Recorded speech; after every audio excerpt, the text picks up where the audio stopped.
Oi pessoal, boa noite.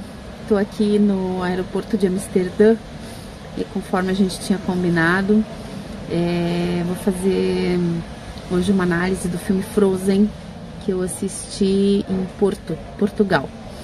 Eu recebi diversas mensagens de colegas de outras áreas, né, fazendo a análise do filme, e vou compartilhar a minha, que não é uma verdade absoluta, óbvio.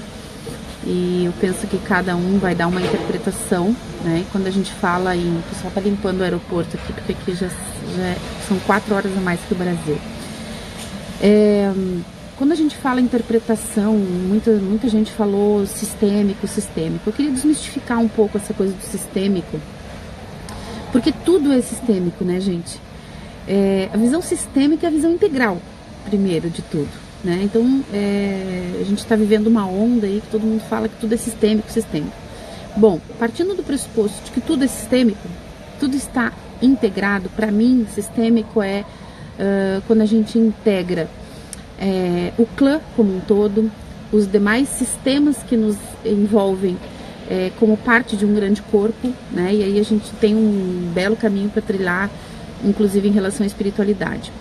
Mas o meu olhar em relação ao filme e ao olhar da psicogenealogia é um olhar que eu costumo trazer na formação e costumo olhar isso no meu dia a dia, que é um olhar integral, corpo, mente e alma, né? Para mim isso é olhar para uma pessoa de uma forma sistêmica, né? Corpo, mente e alma.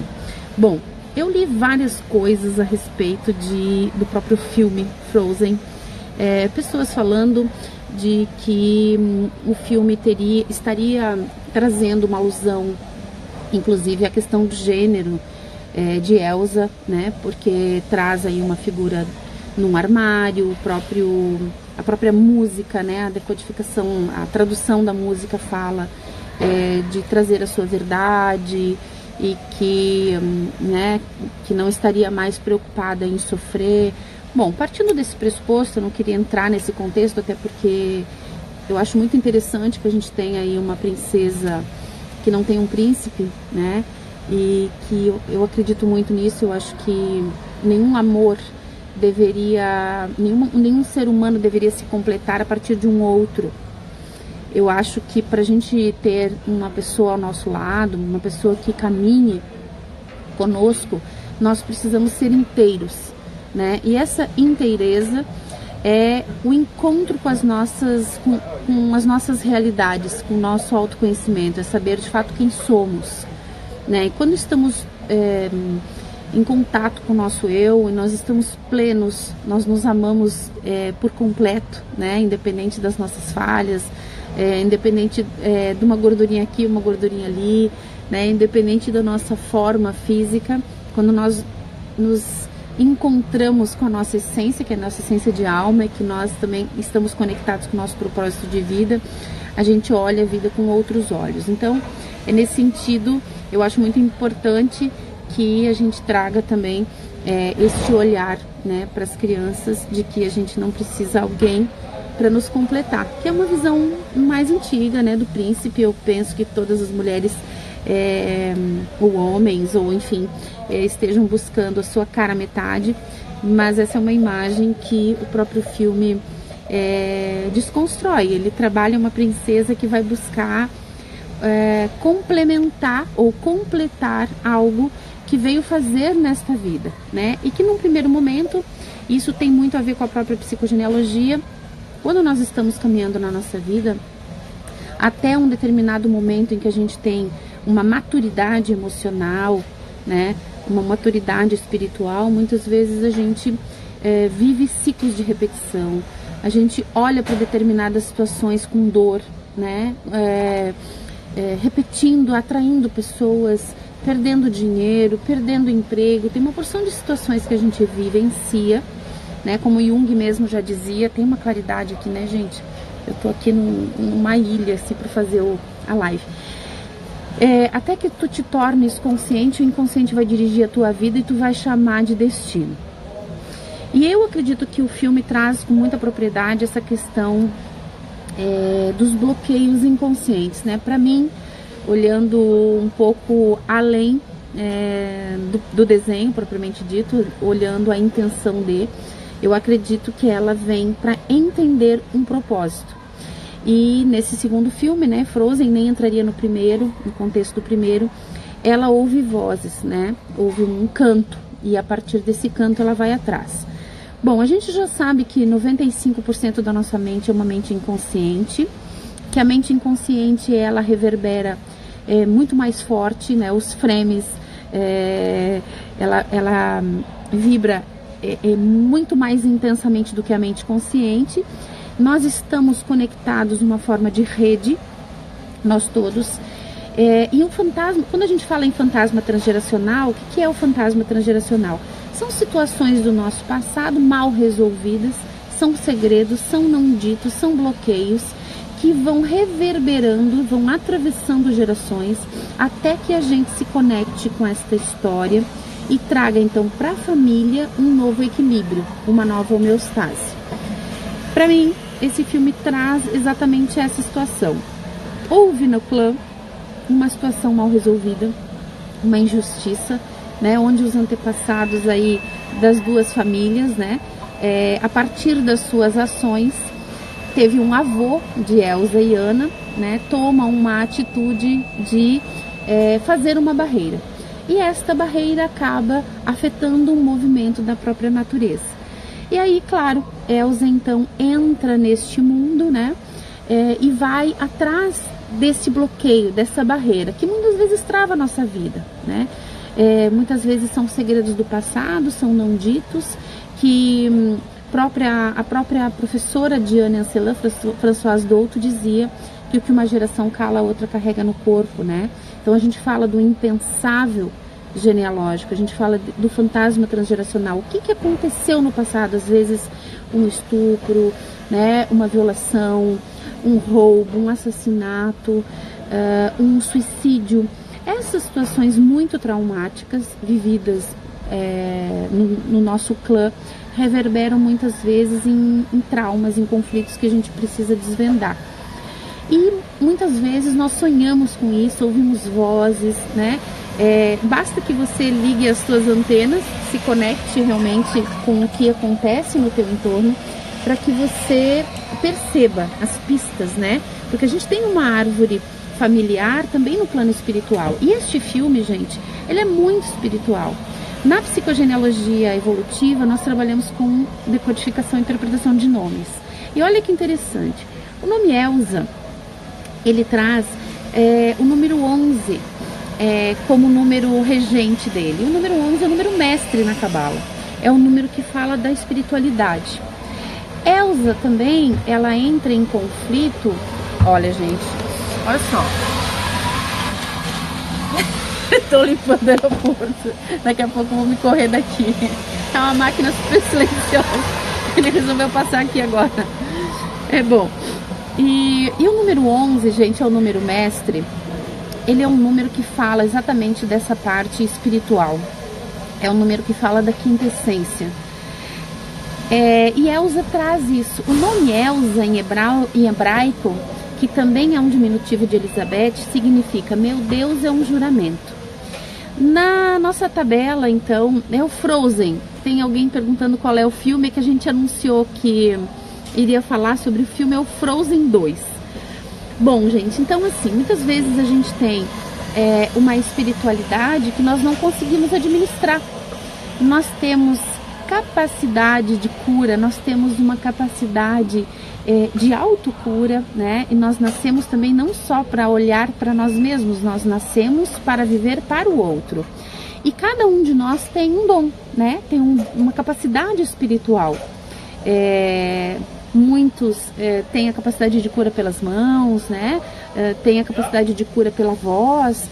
E nós nascemos para isso, nós nascemos para o outro. Mas muitas vezes o medo nos bloqueia, né? Não, Cris, não é o número 7. O número 7 na Cabala, ele é como se fosse a obra acabada, né?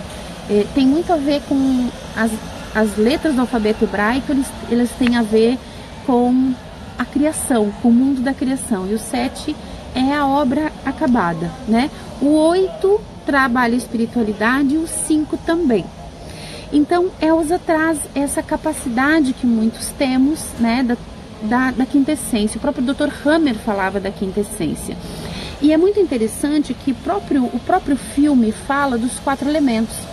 Vocês devem ter observado que aparece o fogo, né? Aparece, o fogo é um dragãozinho que persegue Elsa, né? E ela acaba, com a capacidade dela, do gelo, ela acaba neutralizando esse fogo, né, que ele emana e que ele não tem controle. Então vejam que tudo é maravilhoso na vida. O sol que rege o signo de Leão, por exemplo, né? Quem nasceu sob o signo de Leão, ele tem 2 opções. Tudo tem os 2 lados que complementam um lado sol, o yin e o yang, né? O sol, que representa o pai, ele pode queimar, mas ele também pode aquecer, né? Ele pode nos acalentar. Eu tô aqui no frio, né? Então o sol, ele é muito bem-vindo, ele pode ser luz na vida dos outros. Então o leonino em desequilíbrio, ele pode queimar os outros, ele pode ser, as suas palavras podem magoar, né? Ele quer brilho, ele quer luz. Então esse arquétipo do sol, ele é muito interessante para que a gente possa então fazer essa análise que é muito dual. Bom, então olha que interessante. O reino de Arandeli também é 11, né? Que fala de um reino que traz essa força espiritual. Ana, por sua vez, né? Que namora Christoph, ela significa cheia de graça, abençoada. Esses 2 N's que estão no meio do nome de Ana, eles falam também, como é um acrônimo, né? A gente também busca na psicogenealogia alguém que não foi reconhecido, uma pessoa adotada. Não quer dizer que seja o caso de Ana, tá? Mas a análise de nomes, ela é muito ampla. A gente busca o sentido literal das palavras, a gematria, a simbólica, né? Então aqui eu tô fazendo um apanhado de várias coisas. A gente tá falando de um desenho, não de uma vida efetiva de 2 pessoas. Mas Ana, então o número de Ana é o número 3. É um número que, para você constituir uma família, você precisa de um homem e uma mulher, um pai e uma mãe, né? Porque inevitavelmente da tua escolha de gênero precisa um espermatozoide e um óvulo para formar um ser. E Deus, né? Então essa trindade precisa acontecer para que nasça um ser humano. Então o 3 é esse número. O 4 significa matéria. Então olha só que interessante. Christoph, que é o namorado de Ana, ele significa, traz o arquétipo de Cristóforos, né, que fala aquele que leva Cristo, e fala de suportar, e realmente ele suporta tudo, tá com a Ana do lado, né? Ana representa, junto com a irmã, uma ponte, né? Elas falam de ponte, uma, para mim, muito voltada para esse nosso lado do inconsciente, o nosso lado espiritual. Elsa, inclusive, traz o cavalo como consciência livre, muitas vezes nossos instintos, que nós precisamos dominar os nossos instintos, nós precisamos olhar para o nosso inconsciente. Então, para mim, ela trouxe muito essa coisa da mente consciente, da mente inconsciente e das nossas capacidades, do nosso poder espiritual. Para mim, fez todo sentido quando eu olhei para isso. E ela então vai ao mundo das ideias, vai ao mundo do inconsciente, né? Viaja no passado e olha só que bacana. Olaf, que é o bonequinho de neve, né? Ele significa descendente do ancestral. Então, o que é Olaf? É como se fosse estivesse vinculado a Elsa, né? Como se fosse o filho de Elsa. Então, quando a gente olha os segredos dos antepassados, a gente diz que muitas vezes são necessárias 3 gerações para que a gente possa olhar para uma programação de uma esquizofrenia, né?